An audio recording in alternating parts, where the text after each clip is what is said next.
नमस्कार, welcome back. आप सबका मेरे सेशन में बहुत बहुत स्वागत है। और आज आपसे बहुत इंपॉर्टेंट टॉपिक पर मुझे बातचीत करनी है। जैसा कि आप सब जानते हैं कि पीएम साहब अभी 15 से लेकर के 20 तारीख तक 5 देशों की यात्रा पर थे। और ये इनकी विदेशी यात्रा जो थी, ये भारी भरकम विदेशी यात्रा थी, जिसमें पहला डेस्टिनेशन जो था वो यूएई का था। यूएई में कुछ ही घंटे पीएम साहब रुके। उसके बाद उन्होंने सीधे यूरोप का दौरा किया, जहां इंडिया और नॉर्डिक समिट होनी थी। स्वीडन गए, नीदरलैंड गए, और सबसे इंपॉर्टेंट जो उनकी यात्रा रही, जो बहुत चर्चा में रही, वो इटली की यात्रा रही, जहां पर उनकी केमिस्ट्री मेलोनी के साथ देखने को मिली। और सोशल मीडिया पूरा मेलोडी डिप्लोमेसी से भर गया। जहां देखिए वहां मेलोडी डिप्लोमेसी की बातचीत शुरू हो गई। और भारत के पॉइंट ऑफ व्यू से इस यात्रा को आप बहुत इंपॉर्टेंट मान सकती हैं। जितनी भी यात्राएं हुई हैं, वो अलग बात है कि विपक्ष इन यात्राओं पर भी क्वेश्चन मार्क लगा रहा था कि एक तरफ तो पीएम साहब ने कहा कि पेट्रोल और डीजल बचाओ, और दूसरी तरफ पीएम साहब जिस दिन मोदी जी ने ये उपदेश दिया, उसके दूसरे दिन ही मोदी जी 8,000 करोड़ के प्लेन से उड़ गए। तो खुद उन्होंने क्यों नहीं पेट्रोल और डीजल बचाया? ये यात्रा करनी क्या जरूरी थी? ऐसी भी बातें सोशल मीडिया पे उठी, विपक्ष की तरफ से आई। बट यहाँ पर प्रश्न ये है दोस्तों, कि जो विदेशी यात्राएं होती हैं, जो पीएम साहब जाते हैं कहीं, ये पर्सनल विजिट के लिए नहीं जाते। ये भारत के पॉइंट ऑफ व्यू से जाया जाता है, ये देश के पॉइंट ऑफ व्यू से जाया जाता है। ये पर्सनल दौरा नहीं होता कि मोदी जी या कोई भी प्राइम मिनिस्टर यूएई गया है घूमने, या वहां कोई शादी अटेंड करने गया है।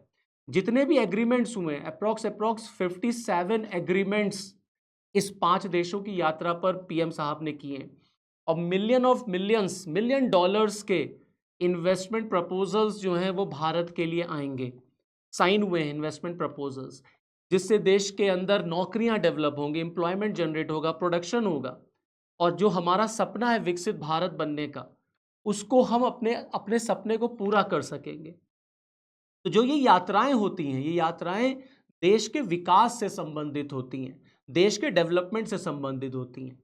और जैसे ही उन्होंने ये यात्राएं पूरी करके जैसे ही वो भारत लौटे, आप देखिए पीएम साहब तुरंत एयरपोर्ट से उतरे, और तुरंत वहां से उनका काफिला जो था वो पहुंच गया सेवा तीर्थ, जिसको पहले हम लोग पीएमओ कहते थे, अब वो सेवा तीर्थ के नाम से जाना जाता है। एक बात तो खैर बीजेपी के लिए आपको माननी पड़ेगी, मेरी बात, आप चाहे बीजेपी की आलोचना करें चाहे कुछ करें, लेकिन एक बात तो है कि बीजेपी इंडियननेस को प्रमोट करती है।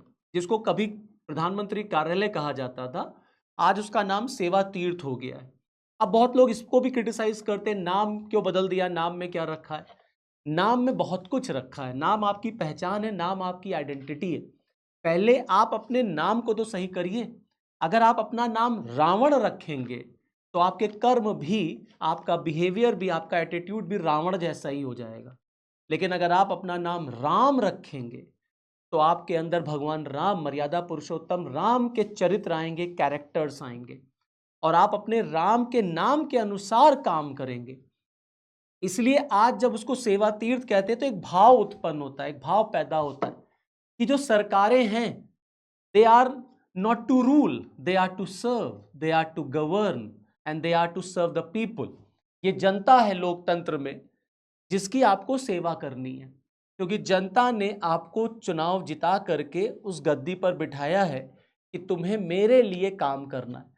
तो गवर्नमेंट जो होती है, प्रधानमंत्री जो है, मंत्री जो हैं, ये कोई राजा नहीं है, ये सेवक हैं। इसीलिए पीएम साहब अक्सर कहते हैं कि मैं प्रधान सेवक हूं। और जब वो सेवा तीर्थ पहुंचे, तो आपको पता है सारे कैबिनेट मिनिस्टर्स वहां ऑलरेडी प्रेजेंट थे।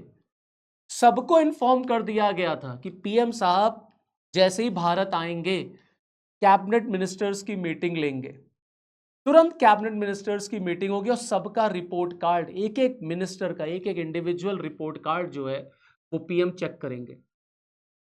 अब पीएम साहब ने सारे कैबिनेट मिनिस्टर्स को बुलाया, सारे कैबिनेट मिनिस्टर्स वर देयर, चाहे उसमें कोई सीनियर है चाहे वो यंग है, सब थे। और प्रधानमंत्री साहब ने सबका एक एक इंडिविजुअली, जैसे कहते हैं ना इंटरव्यू लेना, 1 to 1 बात करना, सबका रिपोर्ट कार्ड चेक करना शुरू कर दिया। सबसे पूछा गया कि तुम्हारी क्या अचीवमेंट्स नहीं, तुम्हारा क्या फेल्योर रहा, तुमने क्या काम किया, और तुम ये काम क्यों नहीं कर पाए। इसका मतलब है कि बहुत कुछ अब बड़ा होने वाला है, क्योंकि इस मीटिंग से पीएम साहब ने एक सिग्नल दिया कि भारत सरकार अब ड्रास्टिक रिफॉर्म्स की तरफ मूव करने वाली है, क्योंकि जिस तरीके से वेस्ट एशिया क्राइसिस है, स्ट्रेट ऑफ हार्मूज का मैटर है, भारत में भी उसका प्रभाव अब देखने को मिल गया है। जबरदस्त इंपैक्ट भारत पर पड़ रहा है, और अगर ये जंग लंबे समय तक जारी रहेगी तो भारत में भी इसका प्रभाव देखने को मिलेगा। महंगाई बढ़ेगी, पेट्रोल डीजल के दाम बढ़ेंगे, लोगों का जीवन जीना और कठिन होगा, खास तौर से मिडिल क्लास आदमी और जो गरीब पॉपुलेशन है उसका जीवन। तो भारत सरकार ने, गवर्नमेंट ऑफ इंडिया ने इस कैबिनेट मिनिस्टर्स की मीटिंग से ये सिग्नल दिया कि हमें अपने 140 करोड़ की जनता के लिए काम करना है, और मोदी की टीम में वही रहेगा जो 140 करोड़ की जनता के लिए काम करके दिखाएगा। इसीलिए भारत सरकार ने सिग्नल दिया। दूसरे दिन के न्यूज़पेपर्स की हेडलाइन थी कि गवर्नमेंट ऑफ इंडिया को अल्टरनेटिव एनर्जी सोर्सेस की तरफ बढ़ना पड़ेगा। ये जो कन्वेंशनल सोर्स ऑफ एनर्जी है, इससे हमें हटना पड़ेगा, क्योंकि आने वाले दिनों में अगर हमारा कमिटमेंट विकसित भारत है तो हमें पेट्रोल और डीजल पर अब डिपेंड नहीं होना पड़ेगा, हमें गल्फ नेशंस पर डिपेंड होकर के काम नहीं चलेगा। अब हमें और भी दूसरे विकल्प, दूसरे अल्टरनेटिव्स की तरफ जाना पड़ेगा, so that we can produce more and more energy in the country, जिससे कि हम अपनी जो रफ्तार है, स्पीड है, उसको ब्रेक ना लगने दें। फुल स्टॉप तो छोड़िए, हम उसमें कॉमा भी ना लगने दें। ये बात इस मीटिंग से क्लियर हो गई कि गवर्नमेंट अब बहुत बड़े बड़े कोई रिफॉर्म लेने वाली है।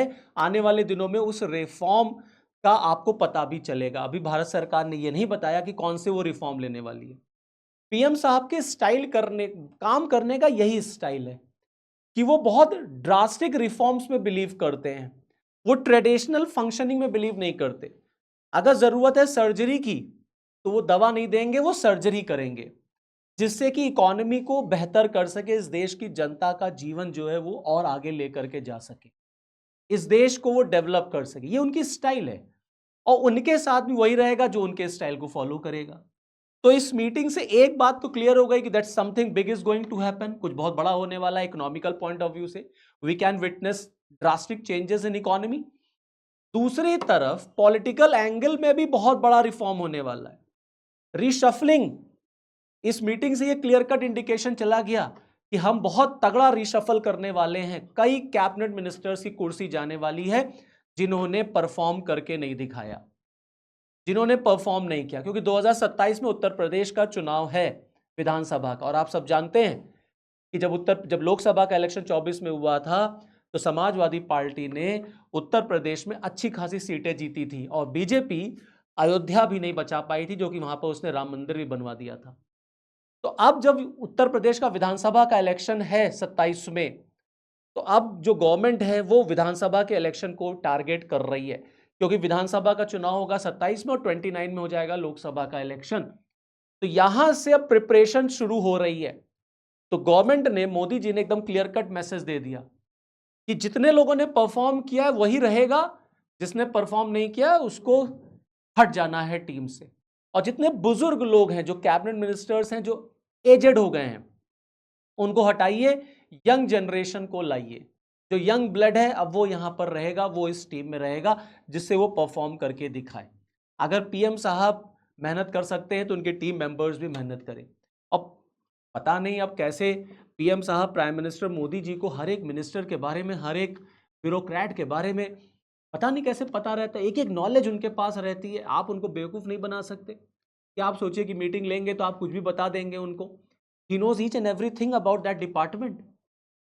और मुझे एक इंसिडेंट भी याद आता है, एक बार का वाक्य है, जब नीतीश कुमार, मतलब जेडीयू जब बीजेपी से अलग थे, जब इनकी राहें अलग अलग थी, तो नीतीश कुमार जब बिहार के मुख्यमंत्री थे तो प्रधानमंत्री से मिलने दिल्ली पहुंचे, और उनके साथ कुछ सीनियर मोस्ट जो है ब्यूरोक्रेट्स भी थे नीतीश कुमार की टीम में। और जब मीटिंग से वो लोग बाहर निकले तो नीतीश कुमार के सीनियर मोस्ट ब्यूरोक्रेट ने कहा कि सर, बंदे में तो बहुत दम है, ये प्रधानमंत्री वैसा प्राइम मिनिस्टर नहीं है जैसे पहले हुआ करते थे, ये प्राइम मिनिस्टर कुछ डिफरेंट है, ये प्राइम मिनिस्टर कुछ अलग है, और आप इसको बातों से फंसा नहीं सकते, ये हर एक चीज़ आपके बारे में जानता है, इन आपसे मिलने से पहले आपकी इंफॉर्मेशन इन तक पहुंच जाती है। पीएम साहब 5 देशों की यात्रा पर थे, और यहाँ हर एक मंत्री का रिपोर्ट कार्ड बन के तैयार था, हर एक डिपार्टमेंट का रिपोर्ट कार्ड बन के तैयार था। और ये रिपोर्ट कार्ड कौन बना रहा था यहाँ पर? चाणक्य, जिन्हें राजनीति का चाणक्य कहा जाता है, अमित शाह। अमित शाह ने सारा रिपोर्ट कार्ड बना करके पीएम साहब के सामने हर एक मंत्री का रखा। और जैसे ही पीएम साहब भारत आए, वैसे कैबिनेट मिनिस्टर की मीटिंग शुरू। 4 से 5 घंटा मीटिंग चली और सबके फोन जो थे वो बाहर रखा दिए गए थे, जिससे कोई भी बात मीडिया में लीक नहीं होनी चाहिए। क्योंकि मीडिया को भी एक तरीके से हैंडल करना, ये भी बड़ा इंपॉर्टेंट पिलर माना जाता है राजनीति में, पॉलिटिक्स में। और मीडिया को कैसे हैंडल किया जाए, इसके लिए जो बीजेपी के या किसी भी पार्टी के जो स्पोक पर्सन होते हैं वो सेलेक्ट किए जाते हैं कि कौन बीजेपी का स्पोक पर्सन होगा, कौन बीजेपी के पॉइंट ऑफ व्यू को मीडिया के सामने रखेगा। अब इन सब पर आपको बदलाव होता हुआ नजर आएगा। ब्यूरोक्रेसी में आपको बदलाव होता हुआ नजर आएगा। ब्यूरोक्रेट्स आपको रिशफल होते हुए नजर आएंगे। पॉलिसीज में आपको ड्रास्टिक चेंज होती हुई नजर आएगी, क्योंकि इस जंग की वजह से देश की अर्थव्यवस्था को चुनौती मिल रही है। देश में महंगाई बम आगे आने वाले दिनों में फटने वाला है। जो अभी नए आंकड़े आए हैं इन्फ्लेशन के, वो दिखाता है कि भारत में WPI जो इन्फ्लेशन है वो बढ़ा है, CPI भी बढ़ा है। तो जब इन्फ्लेशन बढ़ेगा तो ऑटोमेटिकली एक आम इंसान का जीवन जो है वो कठिनाइयों से भर जाएगा। जब ये जंग आगे अगर लंबी समय तक चलती रही तो ऑब्वियस सी बात है कि आपके देश में बेरोजगारी दर बढ़ जाएगी, प्राइवेट सेक्टर जो है वो डंप कर जाएगा, अनएम्प्लॉयमेंट रेट बढ़ेगा।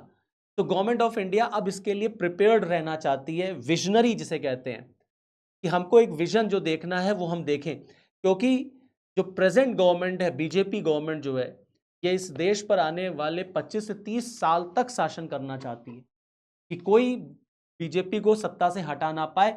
केंद्र में भी बीजेपी, राज्यों में भी बीजेपी। तो आज आप देख लीजिए, आधे से ज्यादा भारत आपको केसरिया रंग का नजर आएगा। So be prepared for the drastic changes in economy. ये इस मीटिंग का सिग्नल निकल करके आया, जो मोदी जी ने तुरंत कैबिनेट मीटिंग बुलाई जैसे ही वो भारत आए। और मैंने आपको बताया 4 से 5 घंटा मीटिंग चली, एक बंद कमरे में मीटिंग थी, फोन भी अलाउड नहीं था, फोन भी सबको बाहर रख दिया गया। और सारे कैबिनेट मिनिस्टर्स प्रेजेंट थे रूम में जब पीएम साहब उस रूम। तो देखते हैं आगे कि क्या ड्रास्टिक रिफॉर्म अब यहां से निकल के आता है। But one thing is very clear कि कुछ तो बहुत बड़ा होने वाला है। नमस्कार।